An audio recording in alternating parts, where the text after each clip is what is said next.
തെരഞ്ഞെടുപ്പ് പരാജയത്തിന് ശേഷം കോൺഗ്രസിൽ ഉയർന്ന സ്വാരസ്യങ്ങൾ പരിഹരിക്കാൻ നേതാക്കളെ ദില്ലിക്ക് വിളിപ്പിച്ചു. VM സുധീരൻ, ഉമ്മൻചാണ്ടി, രമേശ് ചെന്നിത്തല എന്നിവർ ശനിയാഴ്ച ദില്ലിയിലെത്തും. പാർട്ടിയിൽ നേതൃമാറ്റം വേണമെന്ന കടുത്ത നിലപാടിലേക്ക് നീങ്ങുകയാണ് AI ഗ്രൂപ്പുകൾ. നിയമസഭാ തെരഞ്ഞെടുപ്പിന് ശേഷം സംസ്ഥാന കോൺഗ്രസിൽ ഉയർന്ന അസ്വാരസ്യങ്ങൾ കൂടുതൽ സങ്കീർണമാകുന്ന ഘട്ടത്തിലാണ് ഹൈക്കമാൻഡിന്റെ ഇടപെടൽ. തെരഞ്ഞെടുപ്പിലേറ്റ കനത്ത പരാജയത്തിൽ PCC അധ്യക്ഷനും തുല്യോത്തരവാദിത്തമുണ്ടെന്ന നിലപാടാണ് AI ഗ്രൂപ്പുകൾക്ക്. നേതൃമാറ്റം വേണമെന്ന ശക്തമായ വികാരം A ഗ്രൂപ്പിനുണ്ട്. ക്രിയാത്മക പ്രതിപക്ഷമായി പ്രവർത്തിക്കാൻ പുനഃക്രമീകരണം കൊണ്ട് കാര്യമില്ല, പുനഃസംഘടന തന്നെ വേണമെന്നാണ് ഗ്രൂപ്പുകളുടെ ആവശ്യം. നേതൃമാറ്റം എന്ന ആവശ്യം KPC ക്യാമ്പ് എക്സിക്യൂട്ടീവിൽ ഉയർന്നില്ലെന്ന VM സുധീരന്റെ ഭാഗത്ത് തള്ളി MM ഹസനും രംഗത്തെത്തി. പാർട്ടിക്കകത്ത് അടിപൊളി മാറ്റം വേണമെന്ന് പറഞ്ഞാൽ പിന്നെ വെടിവെച്ചാൽ പോരട്ടോന്നും കൂടെ പറയണോ?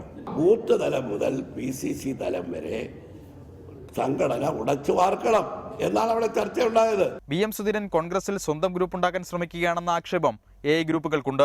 ഐക്യത്തോടെ നീങ്ങാനുള്ള നിർദ്ദേശമാവും ഹൈക്കമാൻഡ് മുന്നോട്ട് വയ്ക്കുക. ഗ്രൂപ്പുകളും സുധീരനും തമ്മിലുള്ള അകലം വർദ്ധിച്ച സാഹചര്യത്തിൽ ഐക്യം എത്രത്തോളം ഫലവത്താകുമെന്ന ആശങ്കയും നേതൃത്വത്തിനുണ്ട്.